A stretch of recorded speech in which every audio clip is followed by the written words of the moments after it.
नमस्कार, TV9 digital में आपका स्वागत है और मैं हूं कार्तिकेय शर्मा। आज सियासत की बात में चर्चा करेंगे कि कैसे तालिबान का 2.0 वर्जन उसके पहले वर्जन से बिल्कुल अलग है, कैसे अलकायदा और आईएसआई अफगानिस्तान में पांव पसार रहा है, कैसे अमरुल्लाह सालेह तालिबान को चुनौती दे रहे हैं और कैसे अफगानिस्तान में पिछले 24 घंटे में जीवन बिल्कुल बदल गया है।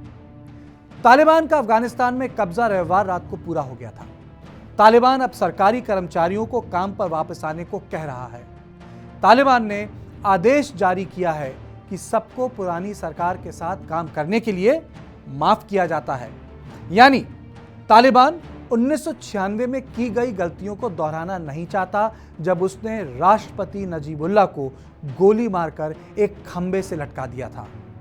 तालिबान ने आधे से ज्यादा अफगानिस्तान को बिना गोली चलाए डील कर जीता है, यानी अपने खौफ को भुनाकर सारे प्रांतीय राज्यपालों की वफादारी खरीदी है।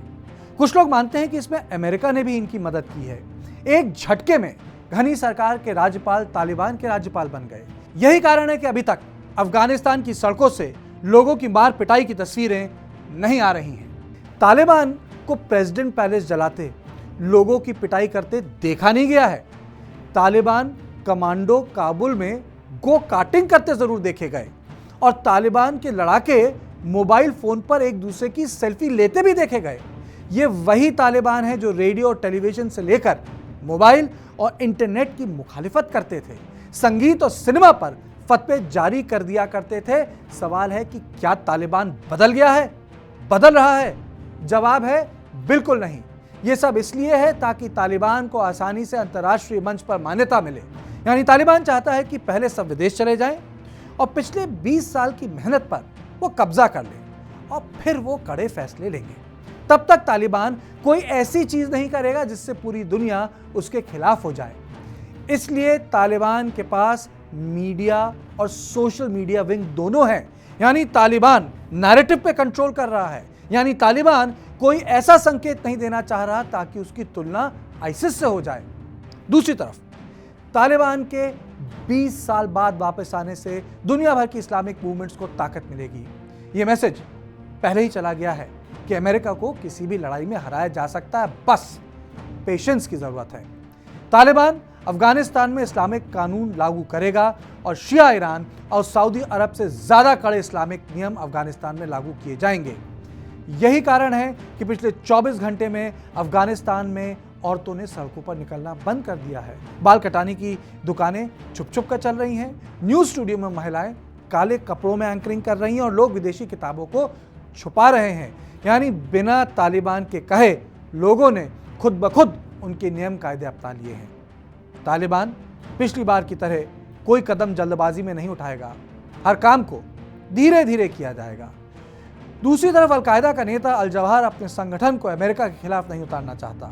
अलकायदा अब अपना ध्यान इस्लामिक राष्ट्रों की तरफ कर रहा है, यानी उसका ध्यान मध्य एशिया, सीरिया, उत्तर अफ्रीका और इराक की ओर है। इन सब इलाकों में एक बार फिर तनाव बढ़ सकता है, यहाँ हिंसा का एक नया दौर शुरू हो सकता है। लेकिन ये सब जवाहिरी की मौत के बाद बदल भी सकता है। अब तालिबान और अलकायदा का कैडर एक जैसा है। इन दोनों में शादियां भी हो चुकी हैं, सालों साल साथ रहे हैं, दोस्त हैं। अलकायदा में अब केवल अरब लोग नहीं हैं, अलकायदा की जगह नई ताकतें भी उभर सकती हैं जिनको तालिबान नियंत्रित नहीं कर पाएगा। लेकिन एक व्यक्ति ऐसा है जो तालिबान को चुनौती दे रहा है। उस व्यक्ति का नाम है अमरुल्लाह सालेह, जो अफगानिस्तान में उपराष्ट्रपति रह चुका है। अमरुल्लाह का कहना है कि वो तालिबान के साथ समझौता नहीं करेंगे और पाकिस्तान को उसकी कीमत चुकानी पड़ेगी। उन्होंने ट्वीट कर कहा कि उनके हीरो मसूद हैं और वो इस जंग से नहीं भागेंगे। लेकिन अमरुल्लाह एक अकेली आवाज है। 1990 की तरह अहमद शाह मसूद जिंदा नहीं है। यानी आज कोई नॉर्दर्न अलायंस नहीं है जो तालिबान को चुनौती दे दे। उनके सामने आईएसआई है जिसका अफगानिस्तान में अब पूरा नियंत्रण है। यह हिंदुस्तान के लिए भी मुसीबत है। इतने हंगामे के बाद भी अमेरिका के राष्ट्रपति बाइडेन अपने फैसले को सही समझा रहे हैं। उनका कहना है कि देर सबेर फैसला यही होना था।